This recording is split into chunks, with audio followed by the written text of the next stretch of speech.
దేవుని నామమునకు మహిమ కలుగును గాక. మీ అందరికీ యేసుక్రీస్తు నామములో నా హృదయపూర్వకమైన వందనాలు తెలియచేస్తున్నాను. ఎలా ఉన్నారండి? దేవుని కృపను బట్టి మనమందరము సజీవంగా, ఆరోగ్యంగా, ఆయుష్‌తో ఉన్నాం. ఆయన కృపే లేకపోతే మనం ఎప్పుడో మరణించి ఉండేవారు. కానీ దేవుడు తన యొక్క మహదైశ్వర్యమును బట్టి, తన మహాకృపను బట్టి మనల్ని కాచి, కాపాడుతూ అనుక్షణము, అనుదినము మన జీవితంలో దేవుడు నూతనమైన మేలులు చేసుకుంటూ తన యొక్క దృష్టిని తన కను దృష్టిని మన మీద ఉంచుతూ మనల్ని నడిపిస్తూ వస్తున్నాడు. దేవుని కృపకు వందనాలు తెలియచేస్తున్నాం. నిజంగా ఈరోజు మనం ఇలాగా దేవుని సన్నిధిలో ఉన్నామంటే అది దేవుని యొక్క ఉచితమైన కృప మాత్రమే. ఈ సమయంలో నేను ఒక చిన్న వాక్యమును చెప్పి ఒక కథలో చెప్పాలనుకుంటున్నాను. దేవుని యొక్క వాక్యం సెలవిస్తుంది, ఇదిగో ఇదే రక్షణ దినము, ఇదే అనుకూల సమయం. ఎస్, దేవుని యొక్క రాకడ అతి సమీపంలో ఉన్నది. ప్రపంచ దేశాల్లో ఎన్నో పెద్ద పెద్ద ట్రాజడీస్ జరుగుతున్నాయి. వరదలు, భూకంపాలు, భయంకరమైన బైబిల్లో రాయబడిన ప్రతిదీ ఒక్కొక్కటిగా నెరవేరుతూ వస్తుంది. రీసెంట్ గా మనం చూస్తున్నాం, రష్యా సగానికి సగం కొట్టుకొని వెళ్ళిపోయింది. భయంకరమైన ప్రళయాలతో మనం దేవుని రాకడ కొరకు ఎదురు చూస్తూ ఉంటున్నాం. ఇదే రక్షణ దినం, ఇదే అనుకూల సమయము. దేవుణ్ణి నమ్మిన వారు, నమ్మని వారు ప్రతి ఒక్కరూ యేసయ్య అంటున్నాడు, ఇదే అనుకూల సమయం, ఇదే రక్షణ దినం. చాలా మంది అనుకుంటున్నారు, ఇంకా సమయం ఉందిలే, ఏంలే ఇప్పుడే దేవుణ్ణి మనం నమ్ముకునేది, చనిపోయినాక ఎవరు ఏంటో మనకు తెలియదు కదా. No, this is not our permanent life. Our real life is in the heaven. ఇది నిజమైన జీవితం కాదండి.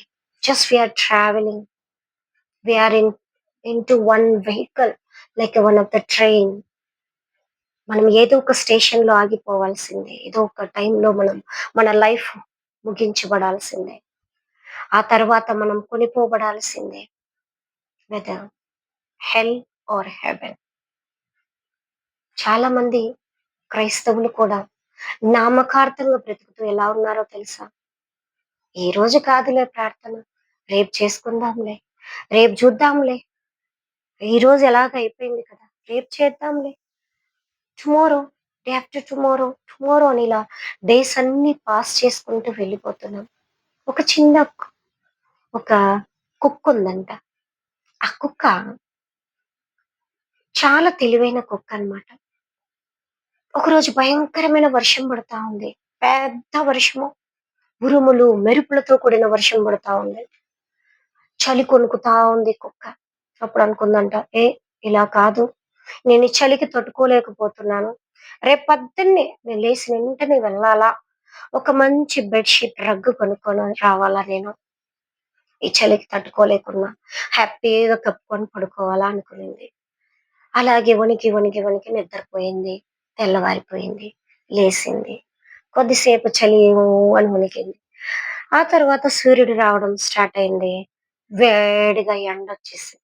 అప్పుడు అనుకుంది కుక్క, ఎచ్చి, ఇంత దానికేనా నేను రగ్గు కొనుక్కోవాలనుకున్నాను? రాత్రి ఆలోచించిన ఆలోచన ప్రకారం నేను గాని షాప్కి వెళ్ళి రగ్గు కొనుక్కొని ఉండే నా డబ్బులన్నీ వేస్ట్ అయిపోయేవే. ఇంత ఎండ వస్తా ఉంది, ఈ ఎండకి ఉడుకుతా ఉంది, ఏదైనా చల్లగాలి వస్తే బాగుండు, కూర్చుంటే బాగుండు, దీంత మాత్రంకైనా నేను రగ్గు కొనుక్కోవాలనుకుని, ఎంత బుద్ధి తక్కువ దాన్ని నేను, ఎంత బుద్ధి లేని పని చేయాలనుకున్నాను అనుకునింది. మళ్ళీ పొద్దునంతా అయిపోయింది, మధ్యాహ్నం అయిపోయింది, రాత్రి అయిపోయింది, మరలా చలి వస్తా ఉంది, వణుకుతా ఉంది. అయ్యయ్యో, మధ్యాహ్నం ఎండ వచ్చినప్పుడు నేను ఇలా అనుకున్నానే, మళ్ళీ చలొస్తా ఉంది, చలికి తట్టుకోలేకున్నా. వర్షానికైనా ఎండకైనా తట్టుకుంటున్నాను కానీ ఈ చలికి, ఈ వణుక్కి నేను తట్టుకోలేకున్నాను. ఇట్లా కాదులే, ఏదేమైనా రేపు పొద్దున్నే నేను పోవాలా, బెడ్షీట్ కొనుక్కుంటాను, కప్పుకుంటాను. మళ్ళీ తెల్లారింది, మళ్ళీ ఈ కుక్క లేసింది, డింగిగని ఇది ఇదిలించుకునింది. మళ్ళీ చూస్తే కొద్దిసేపటికి ఎండ వచ్చింది. నేనెందుకు గొనుక్కోవాలా? ఇంత మంచి ఎండొస్తా ఉంది. నాకు బెడ్‌షీట్ ఒద్దు, ఏదొద్దు. నేను డబ్బులే ఖర్చు. సో, వి ఆర్ లైక్ ఏదైనా సమస్యొచ్చినప్పుడే, ఏదైనా శోధనొచ్చినప్పుడే, బాధలొచ్చినప్పుడే యేసయ్యా అని మనం యేసయ్య దగ్గరకొచ్చి ప్రార్థన చేసుకుంటున్నాం. ఆయన పాదాలు పట్టుకుంటున్నాం. మిగతా టైమంతా మన ఇష్టానుసారంగా జీవిస్తా ఉన్నాం. దేవుడంటున్నాడు, "కాదు బిడ్డ, ఇదే నీకు అనుకూల సమయం. ఇదే రక్షణ దినం. ఈ దినమందే మనం దేవుడు మనకిచ్చిన ఈ దినమందే actually this is the day is not ours. ఈ నిమిషమే మనది. ఇంకో నిమిషం మనది కాదు. That is God's. ఇంకో రోజు మనది కాదండి. కాబట్టి ఈరోజు, రేపు, రేపు అని మనము ఆత్మీయ జీవితానికి దూరంగా వెళ్ళిపోతా ఉంటే, మనము కూడా కుక్క స్థితిలో ఉన్నట్టే. శోధనొచ్చినప్పుడు మాత్రం అయ్యో! నేను ఇది చేయాలి. యేసయ్యకి ఇలా ప్రార్థన చేయాలి. అలా చేయాలి. ఇలా ఉండాలి, అలా ఉండాలని తీర్మానించుకుంటున్నాం. మరలా మన జీవితంలో కొంచెం సంతోషం వచ్చే వరకి మళ్ళీ దేవుడిని వదిలేసి మన ఇష్టానుసారంగా బ్రతుకుతా ఉన్నాం. దేవుడిది క్షమించాడు. తెలియక చేసే తప్పును దేవుడు క్షమిస్తాడు కానీ, తెలిసి చేసే వాటికి క్షమాపణ ఎప్పుడూ మనకు లేదు.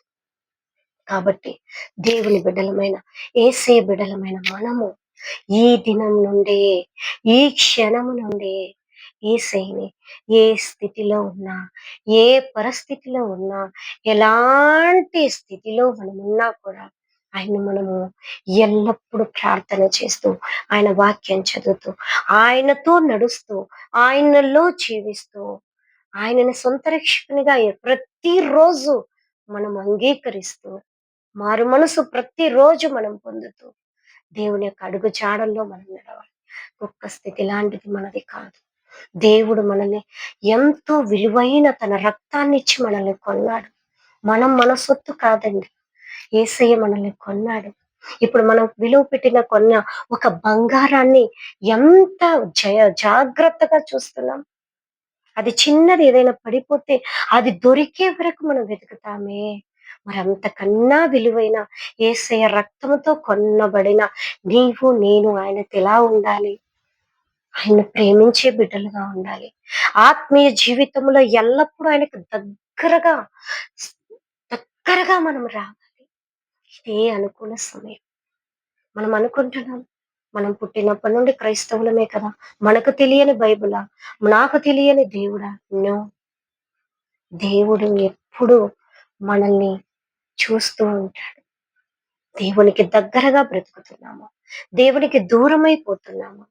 ఈ యొక్క ఇహలోక ఆశలు, ఈ యొక్క శరీరాశ, నేత్రాశ, జీవపు డంబము మనల్ని దేవునికి దూరం చేస్తూ ఉన్నాయా? ఎలా ఉంటున్నాం? ఇదే అనుకూల సమయం. ఇదే రక్షణ దినము. నువ్వు తీర్మానించుకున్నది తీర్మానించుకొని దాని ప్రకారమే జీవించాలి కానీ, శోధనొచ్చినప్పుడు ఒకలాగా, శోధనలు వెళ్ళిపోయి ఆశీర్వాదం వచ్చాక ఇంకోలాగా మనం ఎప్పుడు కూడా మనం జీవించకూడదు. కాబట్టి దేవుడు మనల్ని హెచ్చరిస్తున్నాడు. ఇదే బిడ్డ నీకు అనుకూల సమయం. ఇదే నీకు రక్షణ దినం. ఈ దినమందే నిన్ను నువ్వు సరి చేసుకో అని దేవుడు నీతో నాతో మాట్లాడుతున్నాడు. మనం ఎలాగో మనల్ని మనం పరిశోధించుకోవాలి. మనల్ని మనం పరీక్షించుకోవాలి. యేసయ్యా, నన్ను పరిశోధించయ్యా, నన్ను పరీక్షించు ప్రభువా, నాలో నీకు ఆయాసకరమైన మార్గము ఏమైనా ఉన్నదేమో చూడు, వాటిని నా యొద్ద నుండి తొలగించు అని ప్రతి దినము యేసయ్య పాద సన్నిధిలో మనల్ని మనము అలాగ తగ్గించుకొని క్షమాపణ అడిగి పరిశుద్ధపరచబడి దేవుని యొక్క అడుగు జాడల్లో మనము నడవాలి. దేవుడి యొక్క చిన్న మాటలు దీవించును గాక. ఆమేన్.